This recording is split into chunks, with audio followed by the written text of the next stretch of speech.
And we are live.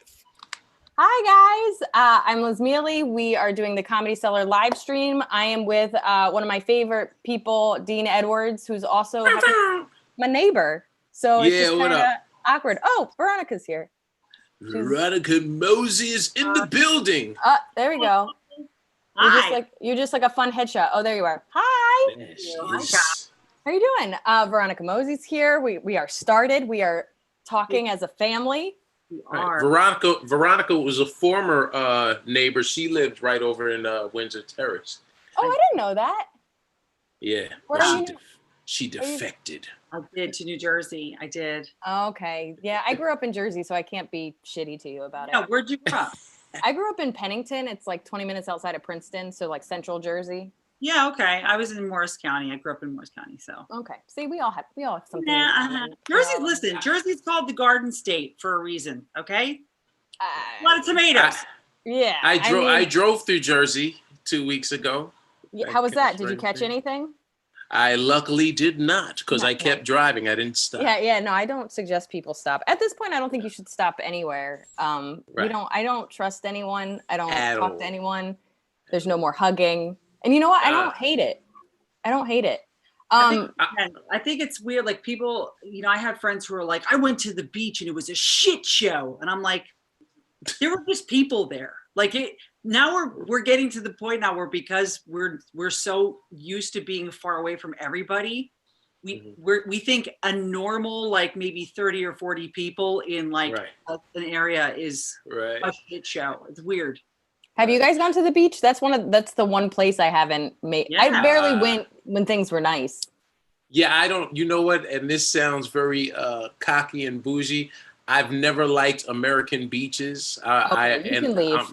Can I cut? How do I get rid of people? How do I kick people out? I don't want to hear this. I'm serious, man. When I was a kid, not white sand, I don't do it. Listen, sorry. Actually, no. When I was a kid and we would go to like Jones Beach, that's not American. That's not like a typical American. No, hold on. So then, as I got older, I remember going to the beach in Delaware. I think I went to beaches in Florida, and I was like, Marco Island was okay in Florida. But then I started going to like the Caribbean to then I got spoiled in St. Martin. Spoiled everywhere for me. Where's St. Martin? Yeah. St. Martin's in the Caribbean. Okay, I don't think I've ever been. St. Martin, St. John, St. Thomas, they're all fantastic. But you can't. But like Pensacola Beach in Florida, gorgeous. See, I've never been. So. I'm not a big Pensacola fan, but teach his own. I like a good Judge a Beach by Cellar comics that we're starting. I grew up in Sarasota, Florida. Oh, okay. Where we have the most beautiful beaches in the world are there.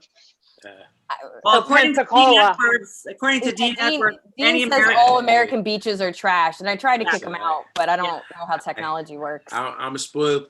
Bermuda is amazing. Okay, I think they have a triangle. St. Martin, and there's a little island. The best beach I've ever been to. There's a little island off of St. Martin. You got to take a ferry to called Anguilla. Oh. Dope. Because nobody's there. That's what's even better. It's like a quiet island. No one's there, and you just can just. I chilled all day. Look at you, Mr. Big Shot. I know. You gotta take a private jet to the ferry to the private island. You gotta get invited first of all. Yeah, and poor Veronica's like Pensacola is nice. I was there. I thought it was a. No, I mean compared to his private. No one's been there beach. Yeah. No, it's fine. I'm teasing you. It's a little bougie. It is a little bougie to think. I'm teasing you. No, but when we were in Australia, and they had sand from the 10 top beaches in the world, and we were excited because one of the beaches that I grew up, Siesta Key, was on their list. So that's dope. That's dope. Siesta Key is amazing. It's pretty beautiful. I used to think like, so I grew up in Jersey, so like it's all like needles and half dead people in the ocean. Right. And I was like, this is so nice. And then my friend was like, you need to go to Brighton Beach, which is in the UK. Brooklyn. It's like, okay. Oh yeah, that's Brighton Beach. Sorry. Like, I mean, I'm not too far from Brighton Beach, but there's another Brighton Beach in the UK. It's like a half hour outside of London.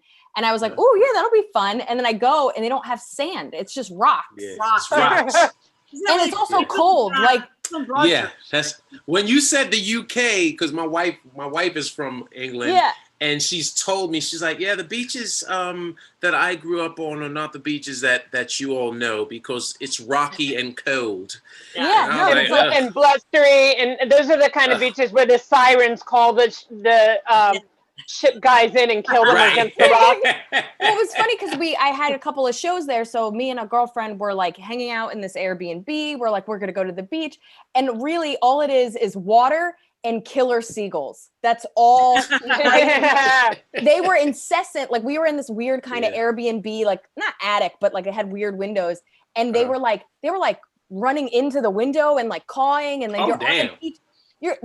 They were like out of like some kind of like 90s movie. Edgar Allan Poe. They're Edgar Allan Poe. It was insane. They were killer seagulls, and like you sat like your butt hurt while you were sitting on rocks. Did you have any food stolen? Have you ever had food stolen by a seagull When I was while you were at the beach? Yes. Yeah. Yeah. Like, honestly, I almost lost a brother to a seagull. You know what my best friend in high school and I used to do? We would go with her mother to the beach. And we would wait for her mom to fall asleep, and we would put Doritos like all around her and on her stomach, and she would wake up, and they'd be dive bombing her, and we'd be laughing. It was worth it. It was funny. That's funny, but that's foul. I remember when my youngest daughter, this is probably like 7-8 years ago. She was real young, and she made the mistake of taking her sandwich out and putting it down. Oh no! No! It got her. And if it's funny, like funny to me supersedes the cry. Your poor daughters are going to be in therapy and be like, he just laughed and laughed. They're so well adjusted, though, both of them. Oh, dude, that's funny. Have you guys traveled at all? Like, has anybody done it? I haven't been out in New York. Yeah. I went upstate for my birthday, just upstate to Rochester. But it was nice just getting out of the city. I bet. Just getting away from the noise. And well, over here, Miele, that we do at least have some trees, and it does feel more suburban. But it was nice just to even just driving through Pennsylvania and seeing different scenery, because sitting in the backyard, this is the first time I've done a Zoom from this part of the house. I'm usually in the red room. I know. I've never done this part of my apartment either. Right. That's so funny. Right. It's like, look, because we all start adjusting. You start saying, I don't want criminals to know exactly the layout of my house. So let me do this. So at least they're like, oh, he has an African mask. It's voodoo. Don't go there. Yeah. I've been staying with my boyfriend for most of this, and because I have my own podcast, and then the podcast is like all you can do. He threw me in the closet. He cleaned out his entire closet, bought me a table, got me like a big O light, and I've been just podcast. So to me, like now people are like, your closet's gotten bigger. Like I looked like a runaway that had like their own podcast, and now it's like I just look like a regular runaway teenager the way I definitely. Is it hot in there? Like if it's the closet is just because it's summertime. It's not bad. If he keeps the air conditioner on, and even with the doors closed, it's one of those like thin closet doors. But like, have you gone anywhere, Veronica? I went to visit my mother my parents in Connecticut. Okay. Their 60th wedding anniversary. Wow. And How old are they? They're 83. Wow. My mom. Oh, bless them. My mom was like, I was like, are you? Because I don't know if you guys have done this now. When you go to visit people or you see people, you're like, are we doing the mask thing? Yeah. What do you want? Right. Are we? It's really weird. And I was like, Mom, how do you? She goes, oh, I don't care. I lived through polio. And she's like, your father and I both got measles, and we both lived through World War II. I swear to God, she was just like, I don't give a. She goes, if I'm meant to die like this, I'm meant to die like this. It was very. My dad. So my dad's 65 and like in good shape, good health, whatever. But like my dad and my older sister is an emergency room nurse, and my brother-in-law is a firefighter. They have 3 kids. They're the ones that anybody cares about. So my dad's like, I'll be over. My sister's like, we're not hanging out with anybody. Like, I work in an emergency room. Like, you can't over. He's like, I'm an ox, and it's been everyone's parents that are going around. Like, I'm not like terrified, but I'm just trying to be respectful. And I always like, Right. but like my dad's going around like licking poles, being like, I'm, like, it's so, I feel like so many people I've talked to have had to sit down their parents and be like, 20-year-olds are dying. Right. Could we take it down a notch? Like, right. Your dad's like, breathe on me, breathe on me. punch me in the stomach. I'm a man. Blow it in my eyes. Blow it right in my eyes. You know what? Hook that to a ventilator right now. Yeah, I don't even, whatever. It doesn't bother me. But your parents, they're doing okay? They're fine. They're, you know, they live in Connecticut. They're, you know, they're wearing their masks and they're washing their hands. I mean, you know, it's like, you know, they're doing the things they should do. And they're not really like rocking out at the beach with like a bunch of 30-year-olds. Yeah, like, yeah. So they're good. When you went, Veronica, I mean, obviously you didn't necessarily do like a quarantine, but when you went, did they keep the masks on? Did they take them off? Did you, you know, didn't do anything. You guys kind of, okay. No, they don't care. They tell her they don't care. Right. They don't care. And then I was like, I don't know, what do I do if but I was like, well, I always do what I'm told. So when my mom is like, you're Right. gonna, That's funny. So then when Evelyn, when we came up, we drove in we're in the driveway, and Evelyn, my daughter, of course, wants to hug her grandparents. Right. How old is she now? Is she like 3? She's 6. Wow. Wow. Okay. What? I know. Good my job, God. Lynn. Yeah. I don't know. I know. I know she holds her own head up and she can, you know, she knows what her mother looks like. Like, that's all I know. But she ran out of the car, and Joe, my husband, was like, is she gonna? And I was like, just let her do it. They want the hug. Like, they want the hug. You know what I mean? Like, I'm not gonna, and that's but I think you have a better chance of your parents being the vectors since they're going around licking shit and not caring. that's business. That's business. Yeah. They're the carrier monkeys. I think the baby Evelyn's great. Yeah, so it was nice. It was very, I mean, I hadn't seen them since December. Yeah. So it was really, you know, it was a long time. And I have a friend who's got, her mom has cancer, and she was like, and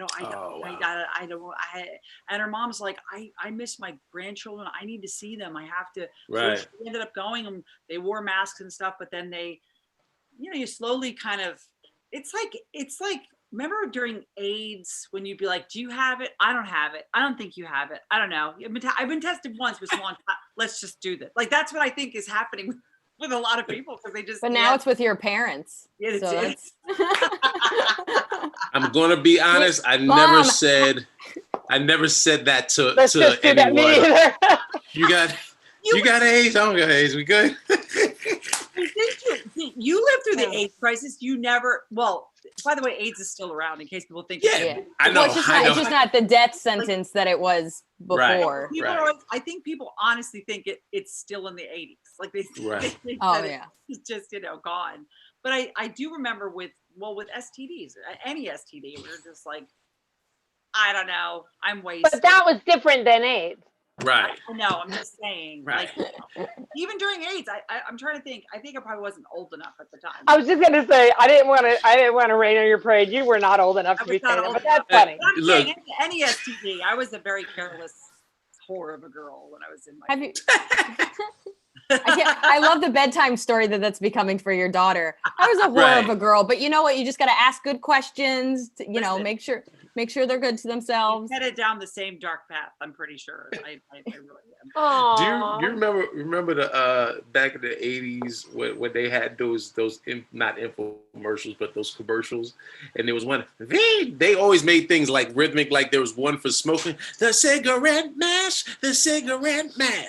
We don't need them anymore. The cigarette mask. Are you ready to take the first step?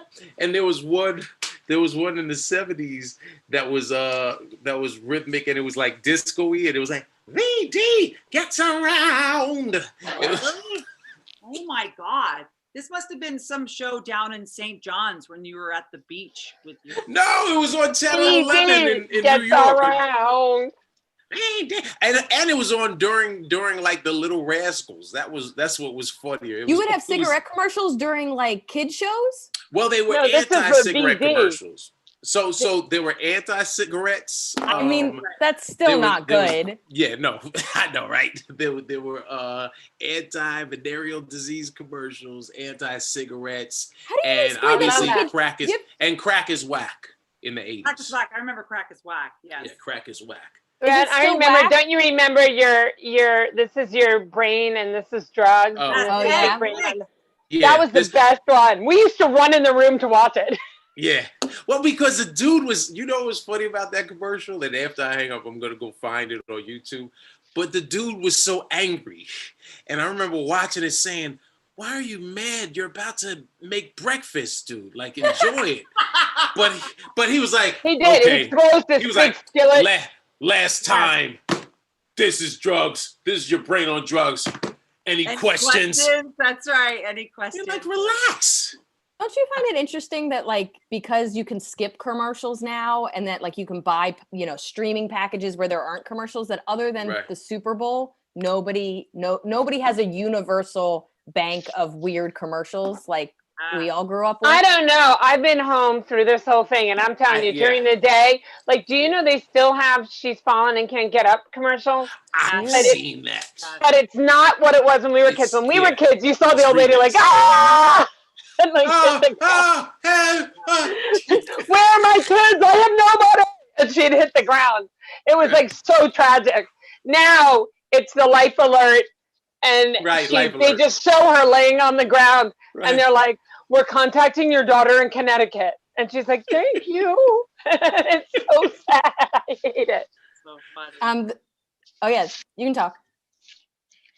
No. I was just. Oh, I thought the producer found the VD PSA, so we wanted to show it. Oh, this is funny.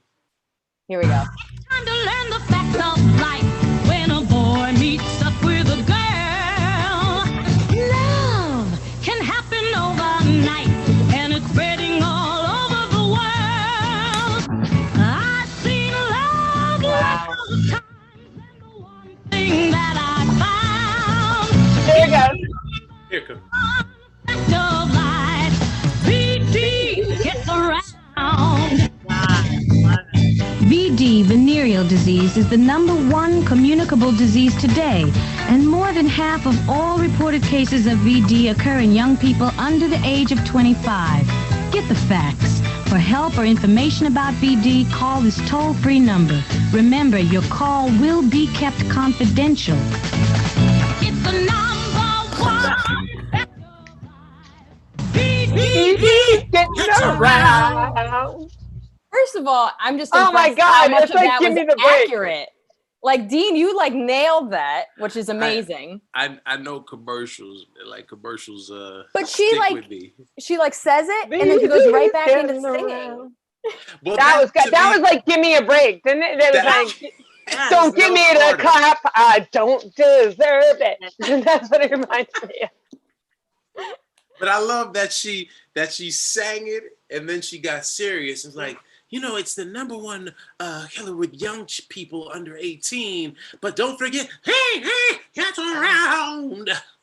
They make it so when fun. A boy's, it's so good when she's like, when a boy's meeting a girl, and you're like, whoa, yeah.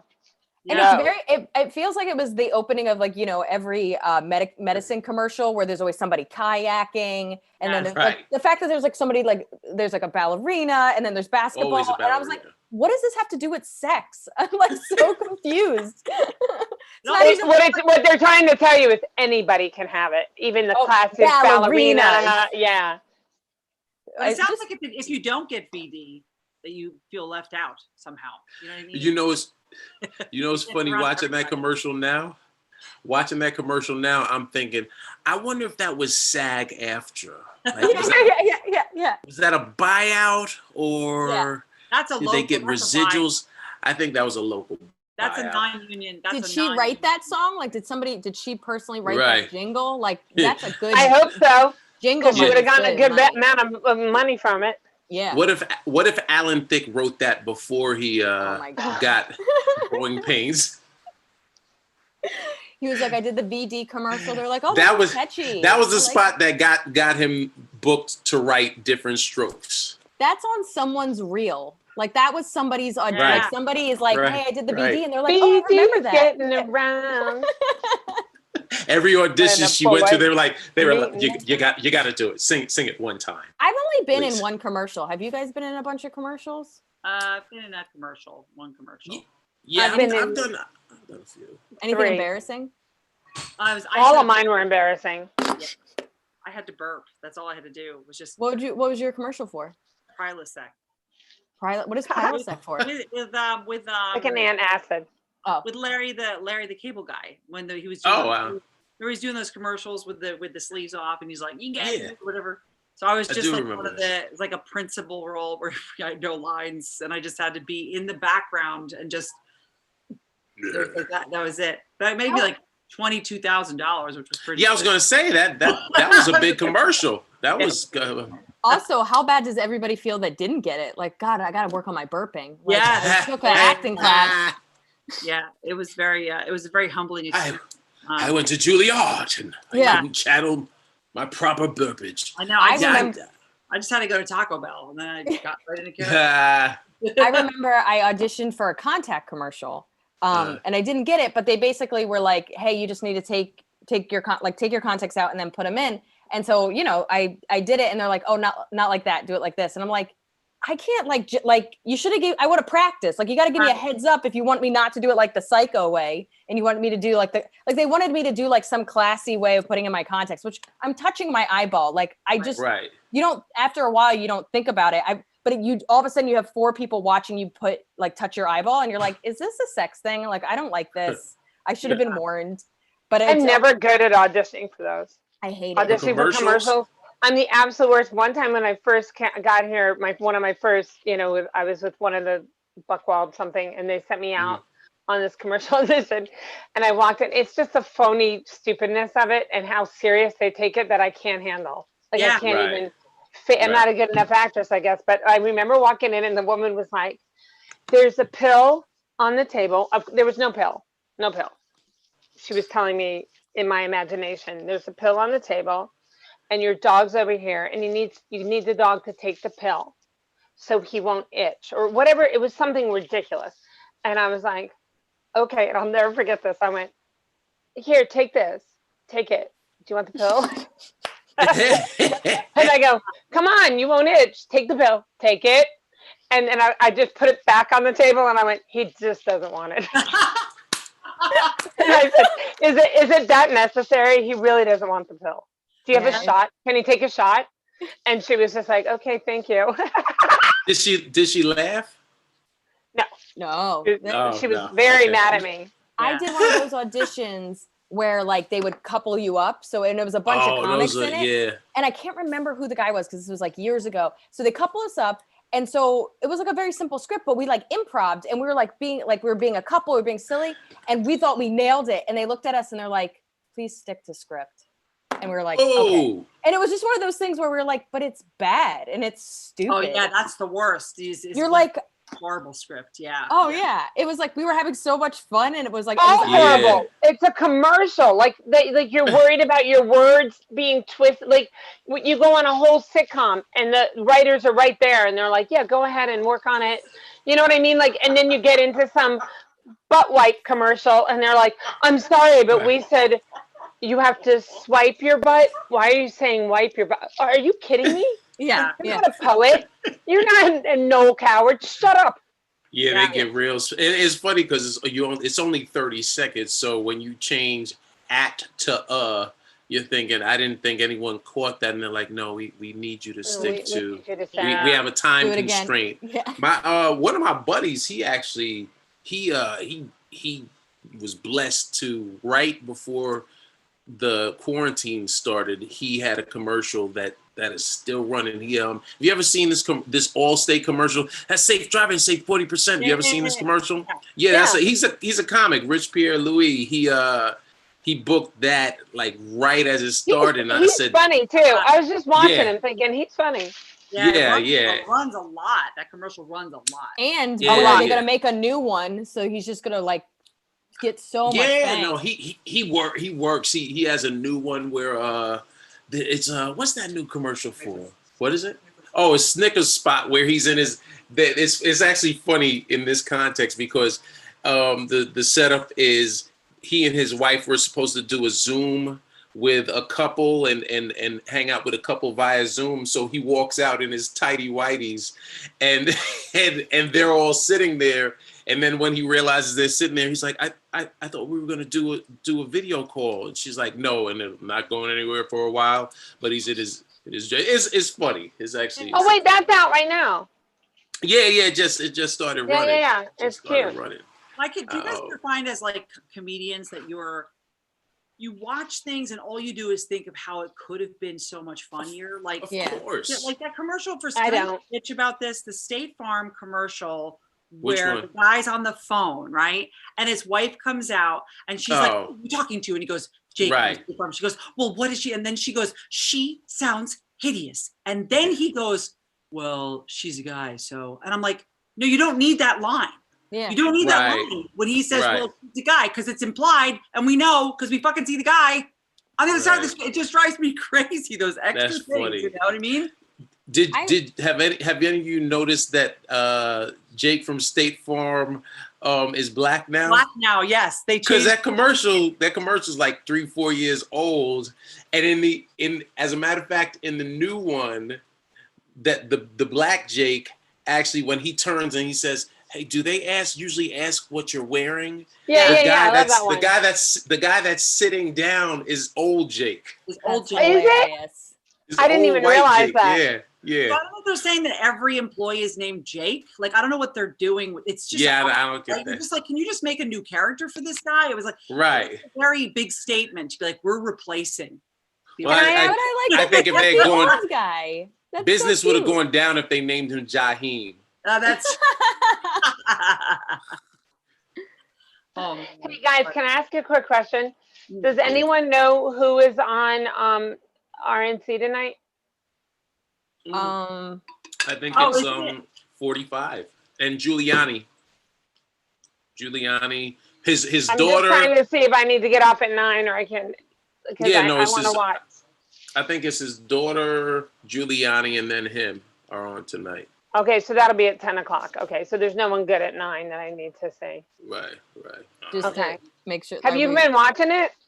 I just watch highlights of the craziness, the shouting into a void. Like, I've been watching the whole thing. It is unbelievable. But they have like 1,500 people on the White House lawn tonight, last if I'm night? not mistaken. Oh, tonight. Yeah. Tonight. Last night they snuck some people in last night. But my favorite was Eric Trump spoke last night. You got to watch it. He clearly wrote his own speech. And there are times when he's like, I was like, maybe this is a good exercise for him to write his own material, but like, probably not for this. Like, he's doing a list. I asked you because I never find good material in any of this, but he's doing a list, and I ran back in the room and I'm like, what did he just say? He's talking about his dad and his good qualities. And I swear it was like at one point he was like penguin, cup of soup. Like, he was just listing things. It was the dumbest. It makes you think of Best in Show, where the woman, she's married, and she's like, we both like soup. We could talk or not talk for hours. That's what it was like. And then when the first night, Donald Trump Jr. was like, Dad, I love you. I miss working with you. But, we'll be together soon. And it was so clear. And it goes over to Donald, and he's like this. You can see he's looking at him like, you love me. What are you, a twink? Like, move on. Say something back. And when he was giving the speech, he was doing this, like, dictator hands. It was great. From what I saw from the highlights, it's just people gesticulating and shouting, like, phrases. Like, no, that's Guilfoyle. But I'll tell you what was the best. You're in trouble when Melania is the most well-spoken. The best one. She was really, and by the way, her motto, Veronica, do you know her motto is be best? Yes. Yeah, be best. It's weird. But I'm saying this to you because shouldn't it be the best? Be the best. Or be your best? 100%. Yes. And with her accent, I don't want to be mean, but it sounds like the Polish lady that used to do my nails, and she like, oh, nails great. Like that's like the best. I was like, nobody could have said to her, Melanie, we just need to add like, be your best. Yeah. Be the best. They need one of those commercial writers to expound the vocabulary. They need Jake from State Farm to come in. Everyone needs to be best. Be best. Well, what if right at the end of her thing she's saying, "Be best gets around." She was good. I'm not gonna lie. She was very good.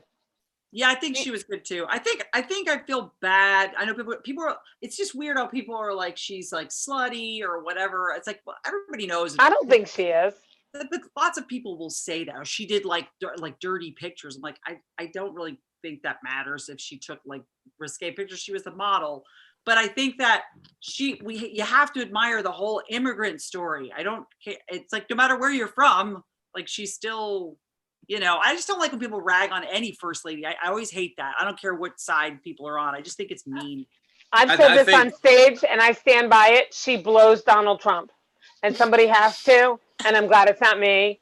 And I'm not going to rag or be mean to anyone who has to do that. That's confident in and of itself. There's no way. Yeah, honestly, I think you just judge people by who they spend their time with. And so it's like, to me, it's like, oh, good. You know what I mean? Like, my biggest qualm with her is either how much of herself did she let go of to tolerate him, or how evil is she that she didn't think he was that bad when you know what I mean? Like that's the side of it. Like, I can't figure out if she's just a beautiful woman that people pretend they don't see how heartless she is, just like Trump, or was she like abused as a child? And she was like, a rich man saved me and made it so I didn't have to do anything. And this is good enough. And then she found out he was. And he made it so I could be best. Yeah, like that. I'd be best. But you know what? I'll tell you this, Liz. I don't think she does spend a lot of time with him. At some point she did, though. We're in the winter of her marriage. It would have ended if he didn't become president. What I want to know is... Well, they have a baby, so she spent at least 10 minutes with him. And I saw with her. I saw her when she was 2.5. When she was with him, and it was you know, I mean, I don't know. We're in show business. You know what I mean? Like every woman has been scammed. I think we've all been scammed by somebody charming that made promises and said you were pretty, or said you give you the world or whatever. So it's like there's a little bit of leeway, but like after a while. I mean, she's not the first one, the only woman in the White House that's been married to somebody and the doors closed and they're like, see you later. Like, I mean, I'm sorry. You think Hillary and Bill were getting along great all the time through that whole thing? No, I guarantee you, she was like, shut the fuck up. Keep it in your pants. I'm going to be president. But at least to me, that's a professional. Like, I read somewhere that like when somebody gets cheated on, there's two reactions. There's the feminist, this is enough, I'm over, leave me alone. And then there's we'll work it out. And then it becomes a professional relationship. We are a unit. And by sticking by his side, we are going to conquer X, Y, and Z. And then they kind of have the upper hand to, like, I don't know, start a soap company together or whatever. And then there's I'm going to stay with you to make your life a living hell. Yeah. You can't get rid of me. I know too many secrets.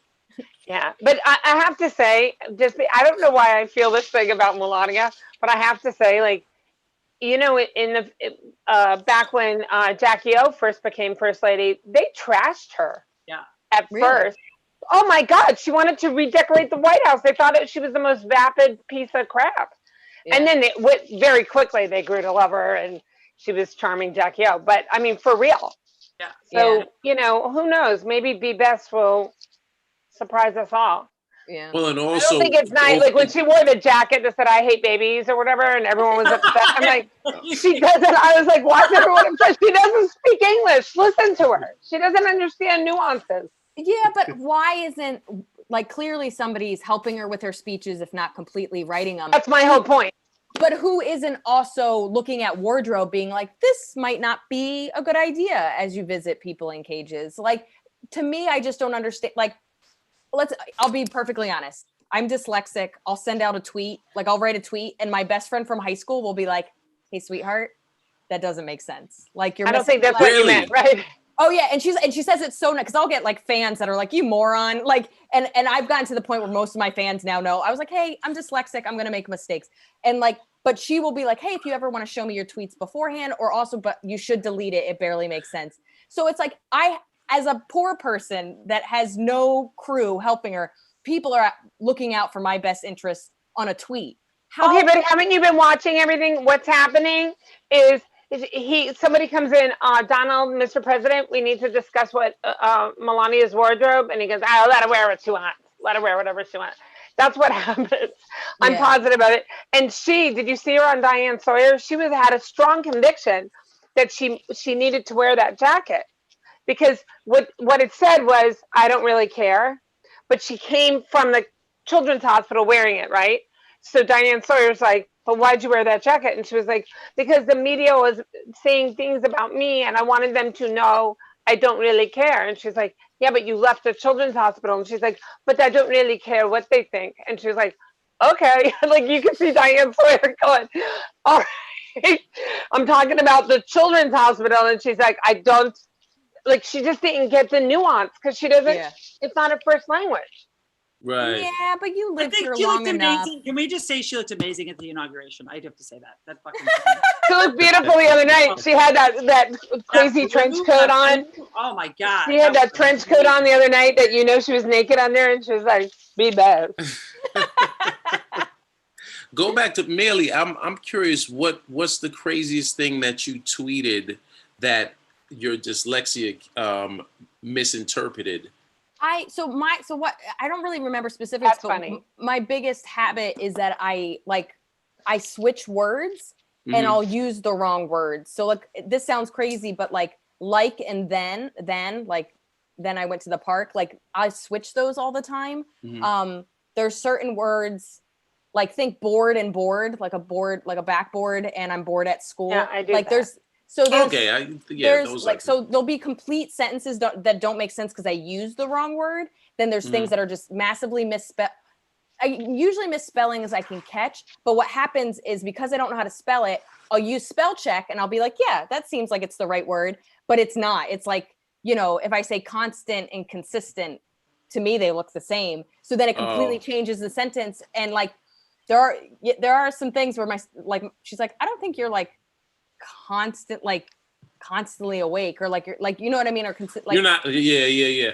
I see what you. But you spelled it correctly, so it's spelled correctly, so it looks fine to you, but you don't realize it's the wrong word. So one of my most embarrassing moments, I remember this from college. I was in a writing class, and what you would do is you write your story, and then the whole class would have to read it, and then they would talk about it. Right. And this guy stands up and he goes, "I really enjoyed your story. At one point you said he would definitely come over, but you spelled it defiantly, and I liked that." And I was like, so he's basically saying, I know you did the wrong thing, but I liked the mistake. And I was like so embarrassed. And that's the kind of stuff that like, I have a newsletter like for fans and stuff. And at the bottom it says, because I hate when people spell check me, like it's good enough. You knew what I was saying. It's good enough. Right. That's funny. It's good enough. I didn't think that was in the sentence you said. What was the sentence again? It was something like definitely. Yeah, I meant to say definitely, and I said defiantly.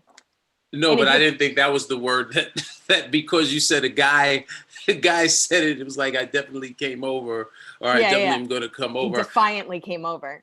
Yeah, I didn't think that was the word. I thought he was going to be stuck on the came part. Oh yeah, me too. I thought that too. Yes.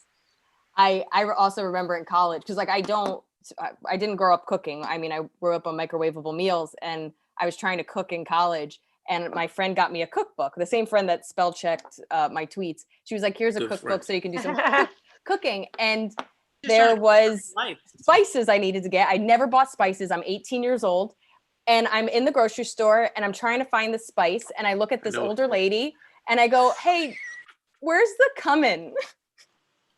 And she looks at me and she goes, "Oh, cumin." And I was like, I just said cumin to an old lady. Like I was like, I hate my life so much. That would have been 2 M's. Oh my God. Even I'm in my 30s and I still make like stupid mistakes like that. And I always We all have my foot in do. my mouth. Just so you know, we all do. Yeah. Right. At least like when it's like, you're already joking on stage, it's kind of fun. But like when you're trying to be as professional as possible, Yeah. it's just always so embarrassing. But like at this point, I always kind of tell people, I was like, I'm dyslexic. I make mistakes. It's good enough.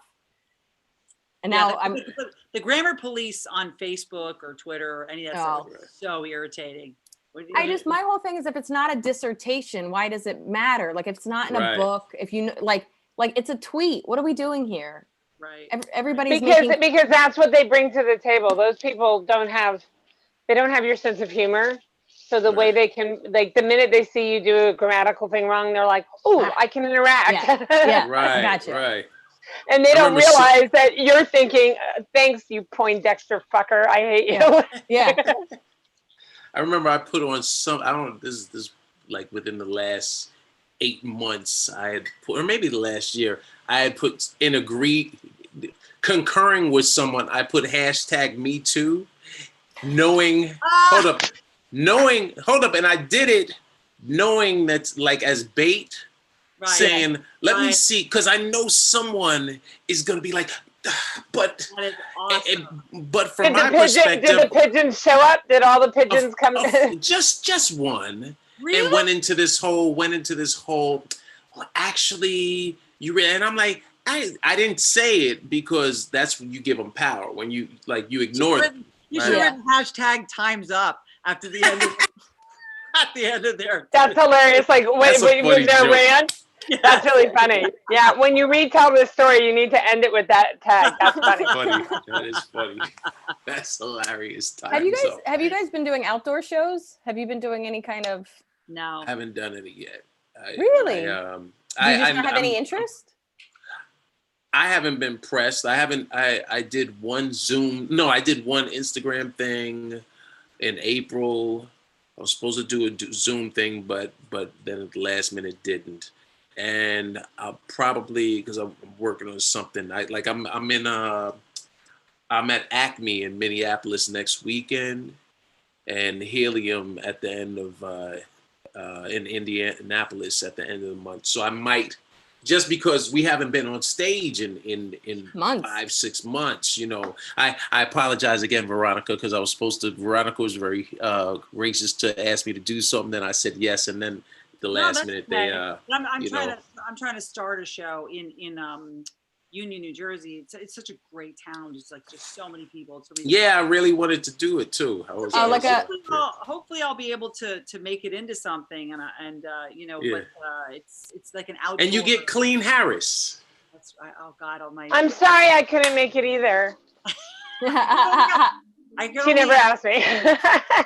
I do it? I will. I do want you. I don't think it's going to pay enough though, Lynn. Is it an outdoor thing? You're in my budget. What's that? Is it an outdoor thing? Oh, Dean, you're in the budget, but I'm not. I can't afford Lynne Koplitz. That's the thing. But you can afford Dean. Hilarious. You've been on Netflix, Lynn, not me. You're a movie star now, so I can't. You're SNL, baby. I actually pay for stage time. I'm still paying for stage. I think the thing is, no, you're not.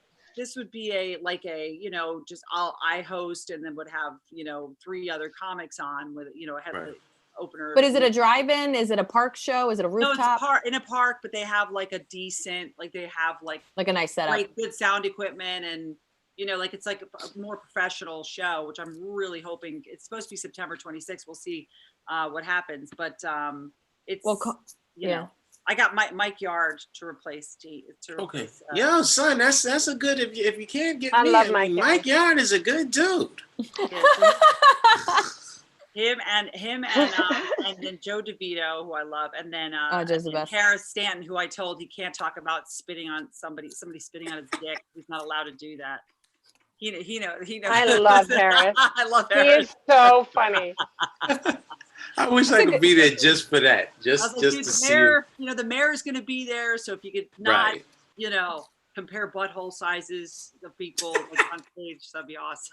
My favorite is like, because like you'll get shows and they're like, hey, it's a charity event. And I go, yeah, that's fine. Like, can you just give me like, do I have to be clean? And if so, can you define what that means? Yeah. And they'll be like, yeah, like PG-13. And I go, that's not good. Like, you have to understand, Yeah. like, we are so desensitized that I'm like, PG-13 is like blowjob jokes, right? Like, do I just not use Right. the F-bomb? Like, I'm truly, and I'm not even a dirty comic, but I curse like a sailor.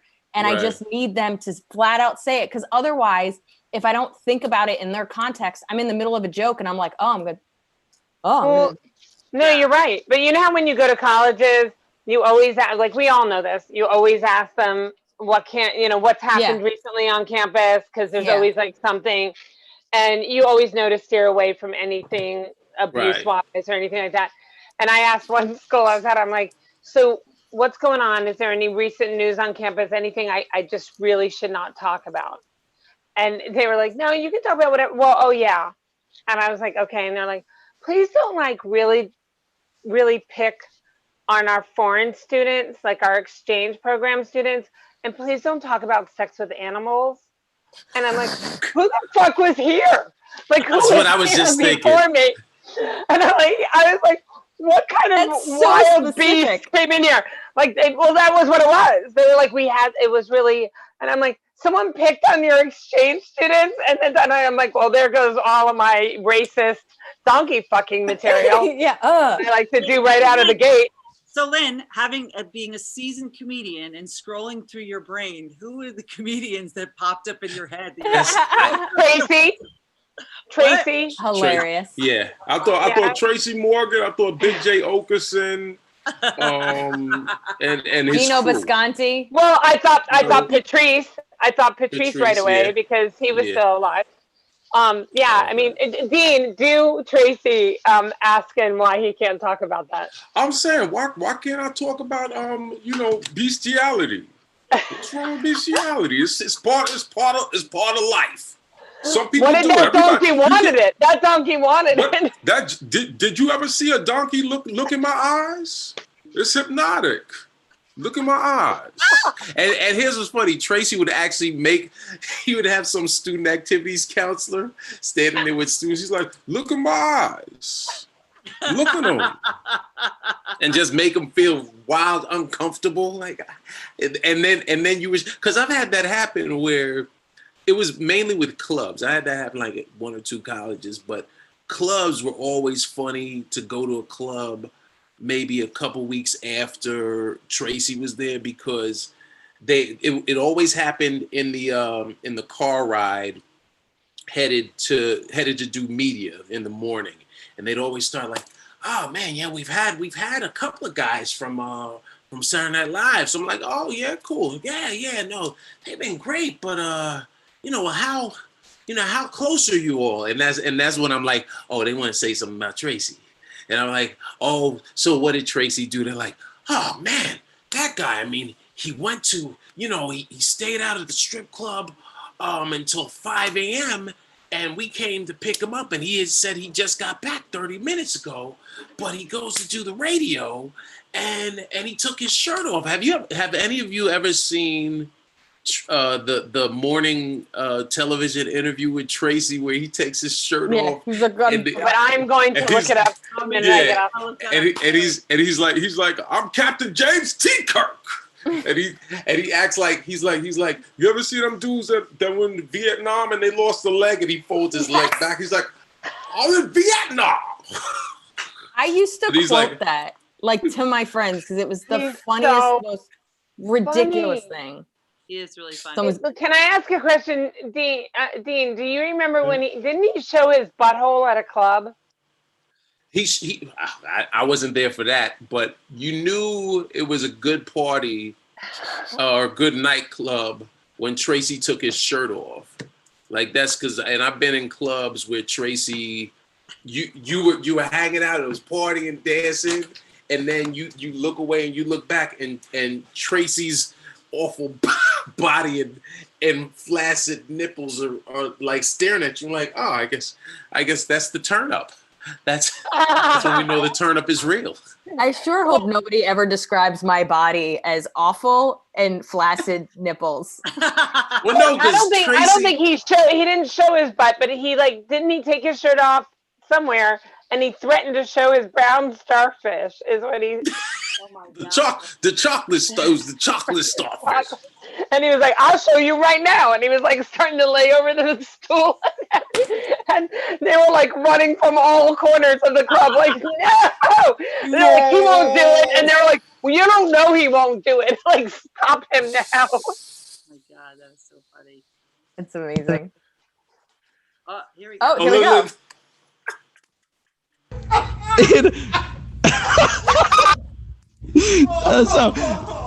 This is just a sample of what people can expect. More dancing, more shirtless action. Love. It's all love. I'm Captain James T. Kirk. I went to Vietnam. Tracy, one of your favorite I gotta get them wheelchair gloves. You know the black leather one with the fingers cut off? I'm gonna stop asking questions. Do Spoonie Love. Do a little bit of Spoonie Love. Can you do that for me? This is the character you do in Cranky Anchors. One of my favorites. Spoon. You might want to hold that. Let me see. Spoonie Love was Shame on. No, I can't do Spoonie. Spoonie was graphic. Yeah, you're right. You can't. I get his children watching. But I did get this leg blowed off in Vietnam. No. I'm taking his shirt off, so that's okay. I remember that so clearly because it just made no sense. And oh my God, I love him so much. My favorite part about that is that he's like, "Hey, I can't do that. There's kids," but his shirt is off and he's quoting a movie. So it's he's lucid enough to understand that character, the other character, is inappropriate. He's one of my favorite comics. He really is. And one night I was running down the room to watch him, and somebody, I won't say who, grabbed me and said, "Do you really love him that much?" And I said, "He is the funniest kid in 6th grade. I don't care what anybody says. He's easy to watch. He's just silly fun." One night we were at the Cellar, and he all he's ever called me is a white lady who loves me. And he's like, "That white lady loves me. You love me." And I'm like, "Yeah, I do love you." So we were standing talking, and these people came over and they were like, "We really love you." And they were from Wisconsin, and they were like, "Can we get a picture taken with you?" And he was like, "Sure. Can my white lady come with me?" They were like, "Yes." We all lean in for the picture at the booth, at the Comedy Cellar booth. And all of a sudden he goes, "I'm sorry if I smell a little penis-y." I couldn't, you guys, somewhere in Wisconsin there are pictures of me going, because I was laughing so hard. I couldn't believe he said penis-y. He was like, "I didn't have time to wash my hands properly." I was like, he is just hilarious. Yeah, Tracy is that's to me the most fun coming up in Boston Comedy Club was on Tuesday nights when it was really just mostly comics in the back of the club and maybe a handful of NYU students and some drunk people that came in. And Tracy showing up or Chappelle, but it was just Tracy was always something special because you knew people came in expecting to see, "I'm Brian Fellows," and I remember he told this just the nastiest story. Nasty. About he was like, "Yeah, because I like messing with them white girls. I like them little college. Oh, it was college students. It was like I like them college students that come from Long Island. That's they sneak me back to their house out in Suffolk County. You go out to Suffolk County, and they let you play with that chocolate starfish." Hold on. They let you play with that chocolate starfish, and then their father knows I was there because when he comes, this is nasty. Because when he comes over, he sees the screen door in the living room open, and he looks and sees. I'm sorry. He looks down and sees blood and doodle on the curtain. Oh God, yes, I've seen him on the curtains. Because he pulled out a white toilet.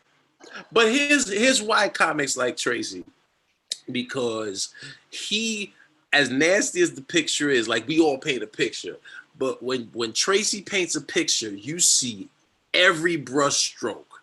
You see Even every if you don't want to. line. Even if you don't want to, you see the picture. He paints the picture You can't as unsee the clearly as picture possible. that he paints. Right. Right. And And what that's I like is think he's got like this weird philosophy. Like everything he tells you is coming from an angle, Yeah. like a prophet. Like he's trying to Yeah. teach you Yeah. why this is like this. And there is always something behind it. Like in that one, like he's out in some white guy's house.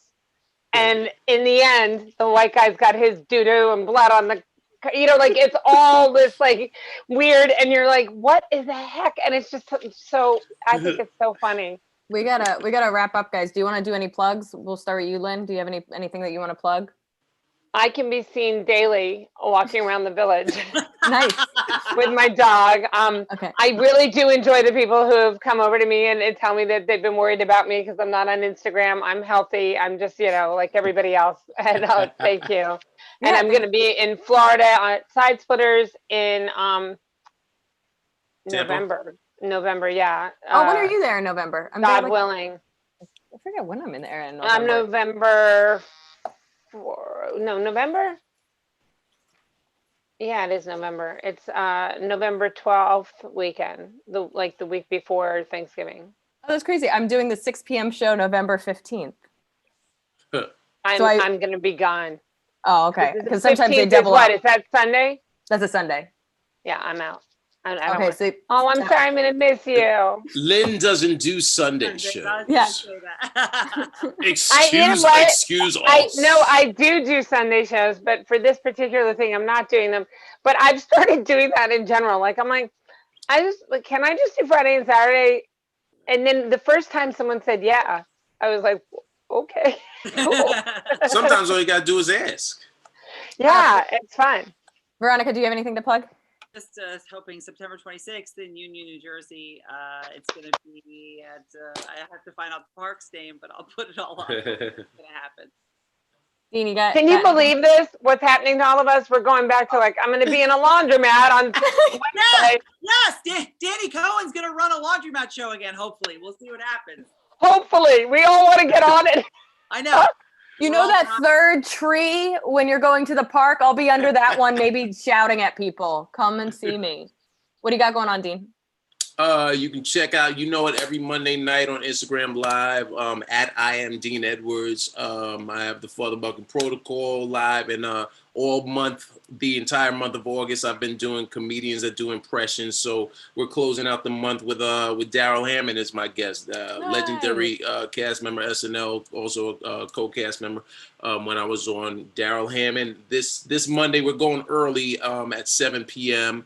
and Instagram Live. And then if you're in Minneapolis, come check me out next weekend at Acme Comedy Club. Next, I think that's September 2nd through the 5th, and Helium Comedy Club in Indianapolis. The last weekend in September. You're like dates. There's dates. Interwebs. It's in there. Yeah. Dean and Veronica, please come down here and everybody and go to the Cellar and let's all hang out because they're open. Yeah. Oh, I didn't know. Are they? Okay. We've been they're doing like dinner and sitting stuff on the street. Yeah. Are they doing shows yet? No. Not shows, not yet. No, okay. they're just serving. I mean, food outside. if you want to call Keith screaming at other comics across the table. Right.